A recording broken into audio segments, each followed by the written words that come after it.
realized I had them strange beliefs that didn't make sense. But see, it took maturing to come to this conclusion, Your Honor.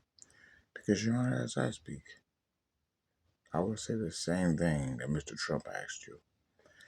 If what we were saying was true, and me, I would have to travel back in time, travel from Brooklyn just to come here to Jerusalem courts. Why would I have to do this? If the deity was real, why do I travel and show myself? So you see, what I realized was Mario was always out to save the princess. Mario saved the princess. Mario didn't claim to save the princess, Your Honor. You understand? And the same with my mother and my father.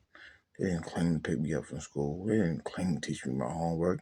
They didn't even claim to teach me, chastise me when needed. They did it. They didn't claim to want to feed me. Even though I was a brat, I might throw the food on the floor. They still fed me. They fed my brothers and sisters, Your Honor. So as I got older, I started to realize certain things.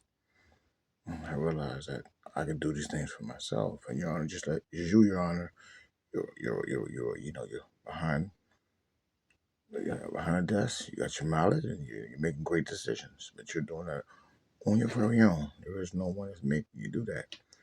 Now, you might have the driving force from your family that keeps you motivated.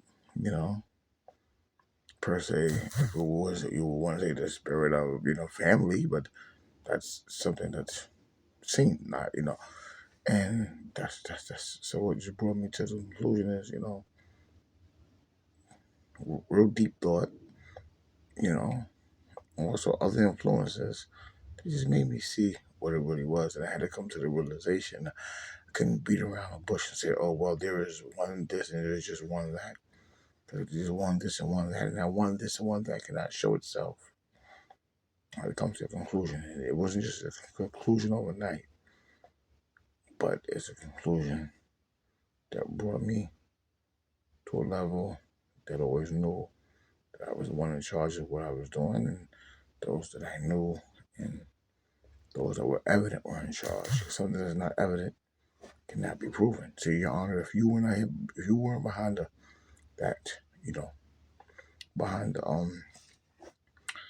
the desk making the decision, I couldn't say you were there, could I?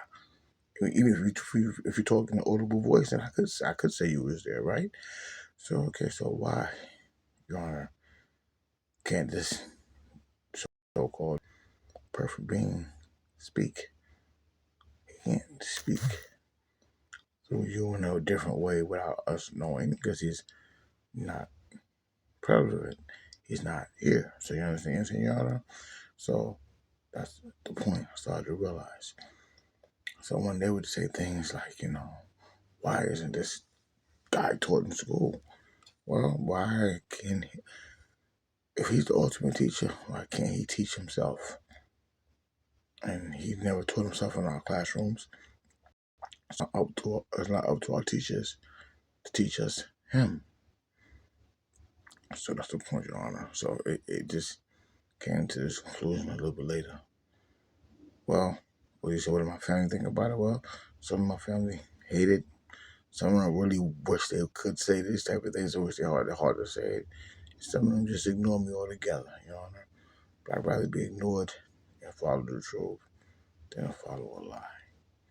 You're welcome, Your Honor. I rest my case, and that's how I disprove the apostles. Shalom.